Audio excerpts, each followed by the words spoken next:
Mesdames et messieurs, vous faites bien de nous retrouver sur cette info pour ce nouveau numéro de C'est-à-dire.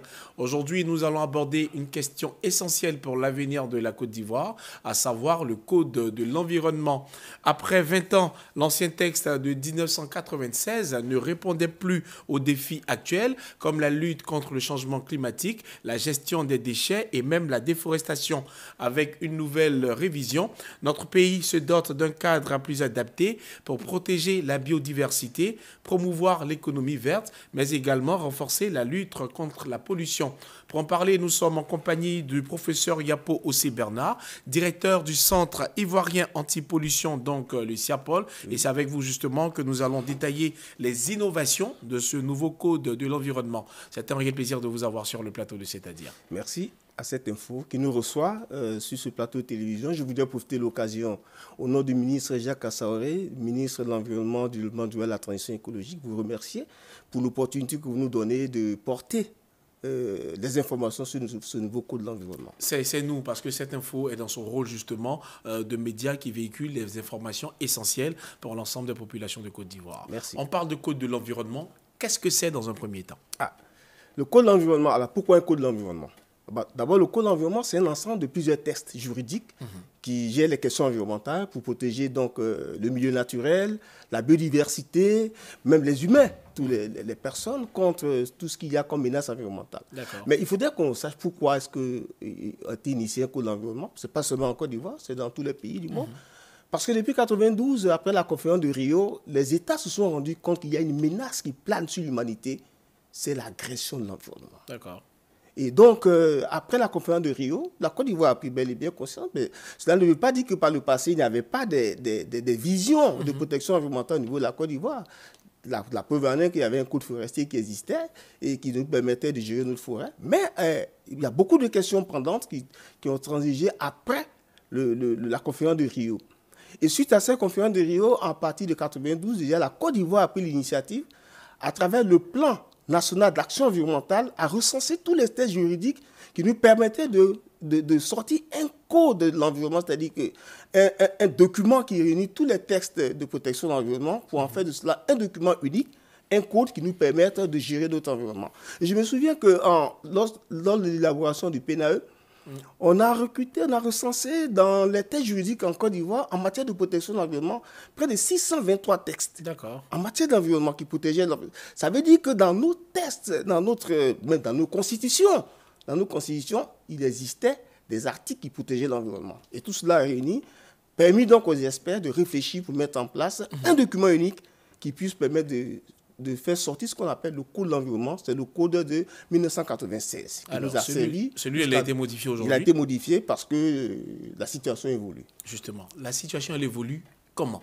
Oui, parce qu'après 1996, il y a des nouveaux défis qui sont posés à l'humanité. Les questions du changement climatique, les menaces sur la biodiversité, l'électronique, les questions de déforestation, tout cela qui constituent des défis nouveaux qu'il fallait intégrer dans un nouveau code. D'où la nécessité de changer l'ancien code et de passer à un nouveau code pour adresser ces questions nouvelles qui s'opposent donc à la protection de l'environnement.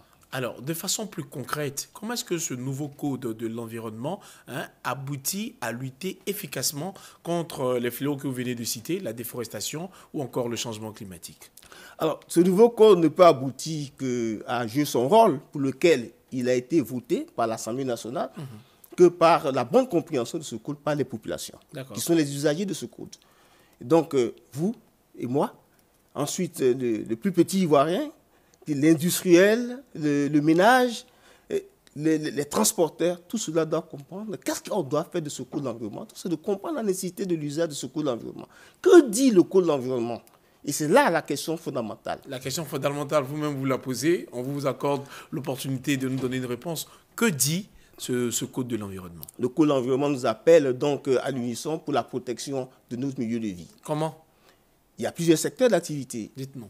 Si je prends le secteur d'activité des industriels, dont le CIAPOL est, si vous voulez, le gardien, nous faisons le suivi des activités menées par les industriels pour les mettre en conformité environnementale. Parce que dans le code de l'environnement, il y a des normes environnementales. À propos de normes, vous disiez qu'à partir de 1900 ou avant 1992, on tournait autour de 623 textes. Aujourd'hui, avec ce nouveau code, il y en a combien à l'intérieur? Ça a évolué, je ne saurais vous le dire exactement, mais ça a évolué avec les nouvelles thématiques qui arrivent. On parle d'économie verte, on parle de fiscalité environnementale, de transition écologique, de carbone, et tout.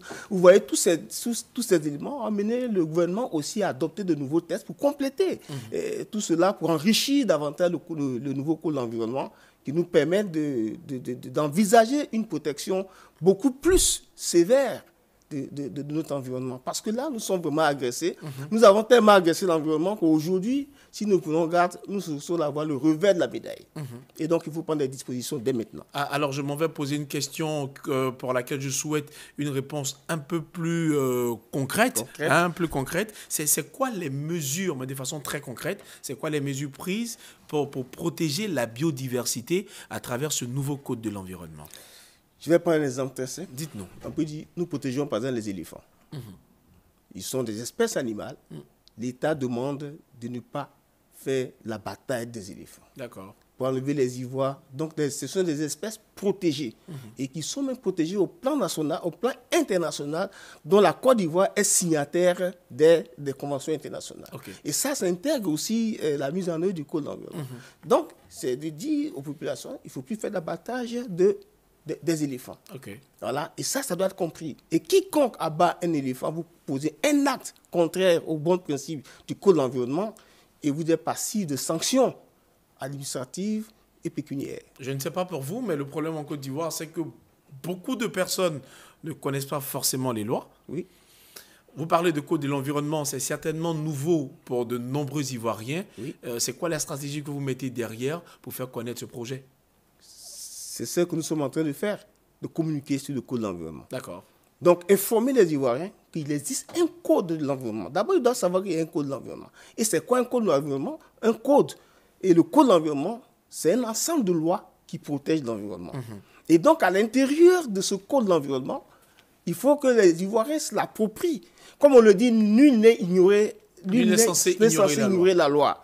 Mais pour ne pas ignorer la loi, il faut la lire, la comprendre et se l'approprier. Donc, nous invitons les Ivoiriens à s'approprier ce code de l'environnement, à le lire, à le comprendre et à se protéger eux-mêmes d'abord contre toute agression et aussi toute agression pour eux-mêmes et toute agression du voisin ou de l'environnement ou bien de détruire l'environnement. Vous êtes indirectement en train de nous dire que ce code de l'environnement implique bel et bien la communauté locale. Mais bien sûr, c'est le premier acteur de l'utilisation du code de l'environnement. Si l'Ivoirien lambda est informé du code de l'environnement, qui se l'approprie, il devient un éco-citoyen. Un éco-citoyen et il sera le défenseur de son environnement. Et c'est ça justement à ça qu'on nous appelle aujourd'hui, dans ce monde des années 2024, on nous appelle à l'éco-citoyenneté.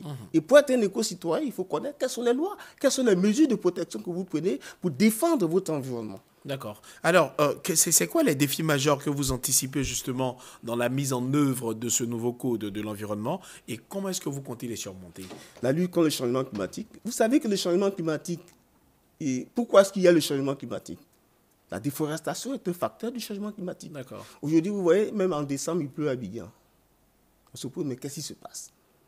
C'est l'occasion de répondre à ceux qui nous regardent. Mais c'est les effets du changement climatique. OK. Ce sont les effets du changement climatique. Qui sont provoqués souvent par la déforestation, par les émissions de gaz à effet de serre qui sont consécutées à nos activités, soit de brûlage à l'air libre, où nous dégageons du CO2 dans l'atmosphère qui vont modifier les couches atmosphériques et aujourd'hui qui modifient le climat. C'est une activité, comme on le dirait, le changement climatique a, si vous voulez, un relent un peu international, universel. Mais il y a des actions locales sur lesquelles nous devons agir pour que nous aussi nous participions à atténuer les méfaits des émissions de gaz à effet de serre sur le changement, qui concourent au changement climatique. Et les effets, nous les suivons de plein pied. Aujourd'hui, la Côte d'Ivoire, c'est un pays littoral. C'est-à-dire, vous savez que la mer avance. Mais pourquoi la mer avance? Ce sont les effets du changement climatique, la remontée des eaux les eaux de mer. Et comme on le dit, les effets du changement climatique vont plus affecter les pays comme la Côte d'Ivoire, qui sont les pays littoraux. Et nous sommes beaucoup avertis et nous devons prendre le devant de la lutte pour être les acteurs premiers de la lutte contre le changement climatique, qui est inscrit également dans le Code de l'environnement. Donc, tout citoyen ivoirien qui ne connaît pas la législation relative à, comment on appelle, la lutte contre le changement climatique, je dirais que bon, il n'est pas l'ivoirien des temps modernes, ce n'est pas un éco-citoyen. Il faut accomplir ses rôles en bonne connaissance de ce que nous devons faire et de ce que nous ne devons pas faire. Alors, il y a urgence, il y a à partir urgence. de ce que vous dites, il y a urgence, donc il faut agir. C'est quoi les moyens de répression dont dispose le CIAPOL ou encore d'autres institutions sous tutelle du ministère de l'Environnement pour contrer ceux qui ne respectent pas ce code de l'environnement? Alors, les moyens de répression, avant d'en arriver, d'abord nous passons par la méthode de la sensibilisation. Déjà ça. La sensibilisation. À un moment d'observance des mesures de sensibilisation que nous pensons sont suffisamment à l'endroit des populations, on va passer à la sanction. D'accord. Dans la sanction, de la répression. Vous savez, il y a un élément que j'aime beaucoup citer dans le Code de l'environnement. Il apparaît à peu simple, c'est l'article 227. Il nous dit quoi, l'article 227? Est puni d'une amende de 10 000 francs à 500 000 ou astreint au nettoyage des lieux quiconque urine ou défèque dans un lieu public, dans tout autre endroit inapproprié. Excusez-moi, on en voit beaucoup. On en voit beaucoup. Mais vous voyez que le Code de l'environnement est en train de la régir. D'accord. On le dirait, on dit, mais pourquoi ça maintenant? Mais attention, quand vous urinez dans l'environnement, quand vous déféquez dans l'environnement, c'est des effets d'insalubrité que vous provoquez. Cela, c'est... Comment j'aime le dire. Est-ce que le revers de la médaille n'est pas le fait qu'il n'y ait pas de toilettes assez en grande quantité disponibles pour les besoins des populations? On peut le dire, mais ce n'est pas suffisant. On peut le dire, mais ce n'est pas suffisant. C'est une question de responsabilité. Je ne peux pas me mettre en costume, aller m'arrêter devant une route, en tant que directeur du CIAPOL, même si le besoin est pressant, me mettre en plein air. Je prends mes dispositions. Mais, comme vous le dites, c'est vrai. Cela peut se justifier par le fait qu'il n'y a pas de toilettes publiques. Mais c'est l'occasion pour certaines personnes d'initier. Si vous connaissez bien ce code de l'environnement, ça peut amener des gens à faire du business. Pourquoi est-ce que certains opérateurs ne s'alignent pas à mettre en place des urines publiques et eux-mêmes, moyennant 100 francs, 50 francs, les gens aillent se soulager et puis faire des affaires avec. Mais justement, parce que le code aussi, c'est une manne d'opportunités, d'initiatives. C'est une manne d'opportunités. Comment est-ce que le citoyen lambda peut l'avoir? Mais pour créer une entreprise. Non, je parle du code de l'environnement. Mais il faut s'adresser au ministère de l'Environnement. On peut aller le télécharger même sur la page Google. Vous mettez Code de l'environnement de Côte d'Ivoire 2023. Et c'est accessible à tout le monde. C'est libre et c'est accessible à tout le monde. Il n'est pas payant, il est gratuit. On peut s'informer gratuitement. Il faut le télécharger et vous le lisez.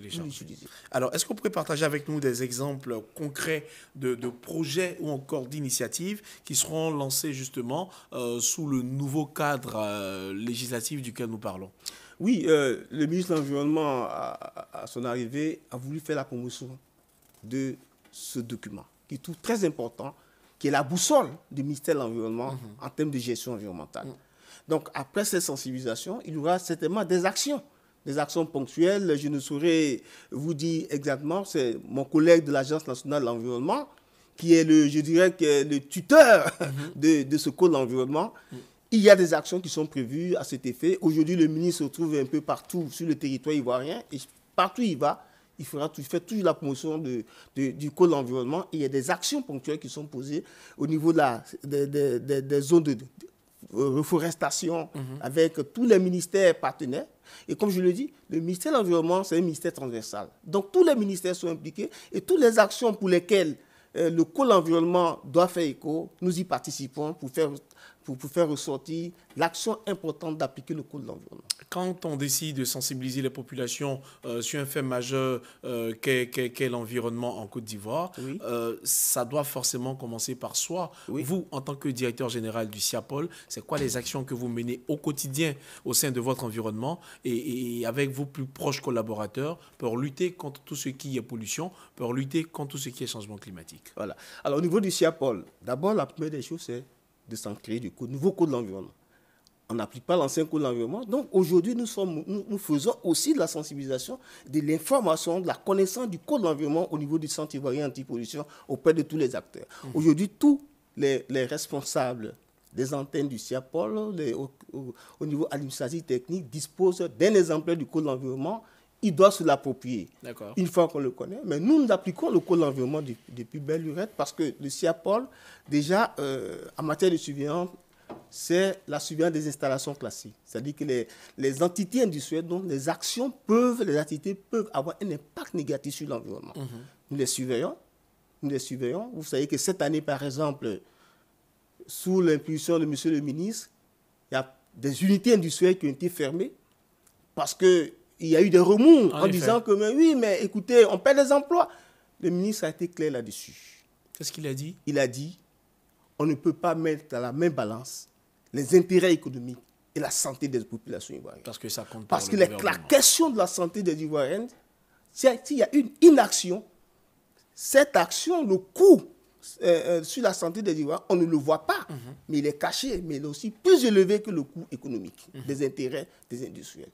Donc aujourd'hui, le CIAPOL, sous la route du ministre de l'Environnement, parcourt les entités industrielles pour les inviter au respect du code de l'environnement et de la réglementation environnementale. Alors, inviter au respect du code de l'environnement passe également par une collaboration avec l'ensemble des ONG et certains autres partenaires. L'appel à leur lancer, ça sera la dernière question, l'appel à leur lancer sur ce plateau de C'est-à-dire. Nous les appelons tous à s'approcher du CIAPOL. Nous avons mis des conventions à certaines ONG avec qui nous travaillons sur des aspects bien précis, des secteurs bien précis pour lesquels nous les orientons. Par exemple, dans la lutte contre la pollution plastique, avec qui nous travaillons, parce que la pollution plastique aujourd'hui est devenue gangrène mondiale. Et aujourd'hui, le CIAPOL seul ne peut pas se mettre sur le chemin de la lutte. Nous collaborons avec les ONG qui nous approchent, avec qui nous travaillons, des ONG qui travaillent sur les questions du changement climatique, avec qui nous travaillons, et donc que nous orientons et qui nous orientent aussi sur les questions en matière de protection de l'environnement. Donc nous appelons tous les ONG, même les populations, à découvrir le Justement, CIAPOL. à propos des populations, vous allez regarder là votre caméra. On va supposer que juste devant vous, il y a Awa qui habite à Djamé, Fatou qui habite à Bobo et Carole qui habite Marcory. Parlez-leur. À Bobo, c'est qui est à Bobo? Awa est à Bobo, Fatou à Koumassi, Carole à Marcory. Alors, à Bobo, je dis à Awa, tu sais, quand tu as le paludisme tout le temps, ne pense pas que le moustique et le palud s'attrape par le soleil. Ce n'est pas le soleil qui donne le paludisme, c'est les moustiques. Pourquoi les moustiques? Parce que les moustiques pilulent dans les eaux que nous déversons derrière nos maisons, dans les boîtes de conserve, ainsi de suite. Donc vous allez vous rendre compte que lorsqu'il y a une forte pluie après, le palud va augmenter. Salubrité. Ah ouais, il faut nettoyer les eaux usées pour protéger ton environnement, pour le maintenir sain. Et cela fait partie du code de l'environnement. Ça fait partie du code de l'environnement, la gestion des déchets. Je vais à Marcory. Et ça, je m'adresse à Carole. Oui, Marcory apparaît comme une cité urbaine moyenne, de moyen standing, mais ça ne suffit pas. Il ne faut pas le rendre encore insalubre. Le ramener à une cité que d'évoluer en niveau de standing regresse. Parce que lorsque vous regressez, vous tuez votre environnement. Et là, je te dis, Carole, on ne peut pas être en bonne santé dans un milieu malsain. Notre santé dépend de notre environnement. Il faut protéger ton environnement. Pour aller moins à l'hôpital. Ensuite, je vais à Koumassi, il y a Fatou. À Koumassi. Koumassi, vous êtes au bord de la lagune. Attention, il ne faut pas polluer la lagune. Quand vous polluez la lagune, vous vous polluez. Parce que les poissons qui sont dans la lagune, vous les mangez. Mais ces poissons qui reçoivent toute la pollution qui est déversée dans la lagune peuvent être contaminés. En les mangeant, Carole, vous vous infectez vous-même. Donc c'est un retour à l'envoyeur, s'il faut le dire ainsi. Protégeons notre lagune. Parce que c'est là que se trouve une partie de notre vie. Et c'est sur ce dernier conseil que nous allons mettre un terme à cette émission. Merci à vous de nous avoir donné l'opportunité de parler aux Ivoiriens. C'est nous. Professeur Yapo Ossé Bernard, vous êtes directeur du Centre ivoirien anti-pollution, donc le CIAPOL, et vous étiez sur ce plateau pour nous parler du code de l'environnement. Mesdames et messieurs, cette émission est terminée. Merci de l'avoir suivi. Restez sur cette info. Les programmes se poursuivent.